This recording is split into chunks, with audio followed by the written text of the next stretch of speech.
Welcome to the bike electrician Madurai channel. இந்த வீடியோவில் கூட நம்ம பார்க்க போகிறதுன்னா மறுபடியும் ஒரு XL 100ல் கம்ப்ளைண்ட் தான்.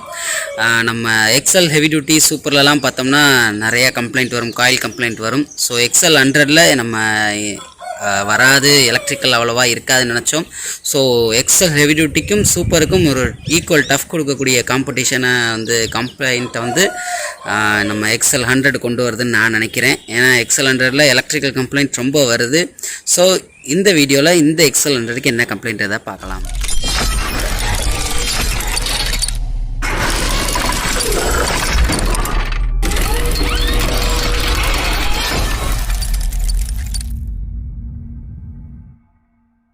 வரைக்கும் நம்ம சேனலை சப்ஸ்கிரைப் பண்ணாதவங்க இருந்தீங்கன்னா யூடியூப்பில் உள்ள சர்ச் டேப்பில் பைக் எலக்ட்ரிஷியன் டைப் பண்ணிங்கன்னா நம்மளோட channel bike electrician Madurai channel display ஆகும்.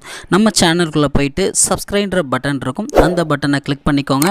பக்கத்துலேயே கூட பெல் ஐக்கான் இருக்கும், அதையும் கிளிக் பண்ணிவிட்டு ஆல்ன்றதை கிளிக் பண்ணிட்டிங்கன்னா நம்ம போடுற வீடியோஸ் எல்லாம் அவங்களுக்கு அப்டேட் ஆகிட்டே இருக்கும். தேங்க்யூ. இந்த வண்டி XL 100 பார்த்திங்கன்னா இதுவும் ஐடச் ஸ்மார்ட்டாக தான், செல்ஃப் உள்ள வண்டி, ISG டைப் உள்ள வண்டி, லேட்டஸ்ட் வண்டி தான். ரொம்ப ஓல்டெல்லாம் கிடையாது, ரொம்ப முன்னாடி வந்த ISG கிடையாது, இப்போ லேட்டஸ்ட்டாக வந்த ISG தான். BS 6க்கு முன்னாடி வந்தது. ஸோ இந்த வண்டியோட கஸ்டமர் கம்ப்ளைண்ட் என்னென்னு பார்த்தீங்கன்னா, வண்டி திருப்புறப்ப ஆஃப் ஆகிக்குது, இல்லை எங்கேயா போய் நண்டுக்குது, சடன் எங்கிட்ட ஆஃப் ஆகி நண்டுக்குது.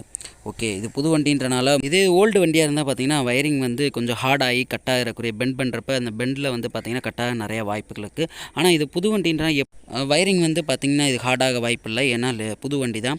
ஏன்னா கொஞ்ச நாள் ஆனோடனே தான் அந்த வயரிங்லாம் பார்த்திங்கன்னா அந்த மேலே உள்ள இன்சுலேஷன்லாம் ஹார்டாகி திருப்புறப்ப கட் ஆகும்.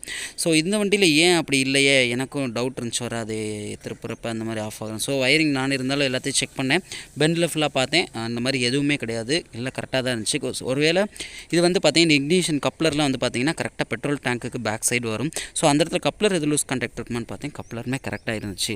ஸோ அப்படி இருந்துமே என்ன தான் இதில் கம்ப்ளைண்ட் இருக்கும். ஆனால் ஷேக் பண்ணுறப்ப ஹேண்டில் பார் திருப்புறப்போ வந்துச்சு. இது வயரிங் கிட்டு பார்த்திங்கன்னா இது டேரெக்டாக டேங்க்குக்கு பின்னாடி தான் ஜங்ஷன் எல்லாமே வரும். அந்த ஒரு 3 ஜங்ஷன் வரும், அந்த ஜங்ஷனையும் தரோவாகவும் செக் பண்ணியாச்சு. ஸோ அங்கேயுமே கம்ப்ளைண்ட் இல்லை, ஏன்னா ஜங்ஷன் லூஸ் கான்டாக்ட் இருந்தாலும் இதுக்கு முன்னாடி உள்ள வீடியோவில் நம்ம பார்த்துருப்போம், அந்த கப்ளருக்குள்ளே அந்த பின்னு ஏதாவது கொஞ்சம் கேப் இருந்தாலும் அந்த மாதிரி இருக்கும். ஸோ அதுவுமே செக் பண்ணிவிட்டேன், எல்லாமே கரெக்டாக இருந்துச்சு. ஸோ எல்லாம் கரெக்டாக இருந்துட்டும் அப்படி இதில் என்ன தான் கம்ப்ளைண்ட் இருக்கும். ஸோ அப்படின்ற பட்சத்தில் போகிறோம்னா நம்ம என்னன்றதை பார்க்குறோம். ப்ராப்ளம்னு பார்த்தீங்கன்னா இந்த இக்னிஷன் லாக்கில் தான் ப்ராப்ளம். ஏன்னா புது வண்டியில் இக்னிஷன் லாக்கில் எப்படி அதுக்குள்ளே ப்ராப்ளம் வரும்னு பார்க்குறீங்களா. அதாவது இக்னிஷன் லாக் செட்டில் ப்ராப்ளம் இல்லை, இக்னிஷனுக்கு போகிற அந்த வயர் தான். அந்த வயர் பார்த்திங்கன்னா ஒரு லென்த் வயராக கொடுத்து டேங்க் பின்னாடி கொடுத்துருப்பாங்க, பார்த்துருப்பீங்க. ஸோ இந்த வயர் பார்த்திங்கன்னா கரெக்டாக ஒரு லாக் செட்டுக்கு பின்னாடி இந்த வயரை பெண்ட் பண்ணி அந்த ஒரு டேக் பண்ணி மாட்டியிருப்பாங்க. இப்போ பார்த்தீங்கன்னா தெரியும், அந்த வயர் தான் கட் ஆகிருந்துச்சு. இந்த மாதிரி ஒரு டேக் போட்டிருப்பாங்க, அந்த டேக் போட்டிருப்பாங்க பார்த்திங்கன்னா டேரெக்டாக அந்த வயர் மேலே டேக் போடுறதுனால பார்த்திங்கன்னா நம்ம ப்ரெஷரைஸ் கொடுத்துட்டு அந்த இழுக்கிறப்ப இழுத்து மாட்டியிருக்க பார்த்திங்கன்னா அது கூடிய சீக்கிரத்தில் அந்த வயர் உள்ளுக்கு உள்ள அந்த காப்பர்லாம் விட்டுருந்துருக்கு. ஸோ நான் பார்த்தேன், அதுக்கப்புறம் அந்த டேக்கில் தான் நின்றுட்டுருக்கு, ஆனால் ஜாயிண்ட் ஆன மாதிரியே தான் இருக்குது. ஸோ அந்த தனியாகவும் கட்டாகி வரல, அந்த டேக் போய் அமுக்கிட்டு இருக்கனால பார்த்திங்கன்னா உள்ள காப்பருக்கு கனெக்டிவிட்டி கிடைக்கல. ஸோ அதுக்கப்புறம் நான் இப்போ பார்க்குற பிக்சர் பார்த்திங்கன்னா நான் அதுக்கப்புறம் இதுக்கு ஒரு சூப்பர் ஸ்லீவ் கொடுத்து அதுக்கு மேலே டேக் பண்ணியிருக்கேன். டேரெக்டாக அந்த வயர் மேலே பண்ணல, ஒரு சூப்பர் ஸ்லீவ் கொடுத்து ஸ்லீவ் மேலே தான் அந்த லோட் ப்ரெஷர் கொடுத்துருக்கேன். ஸோ டேரெக்டாக வயரில் கொடுக்கல.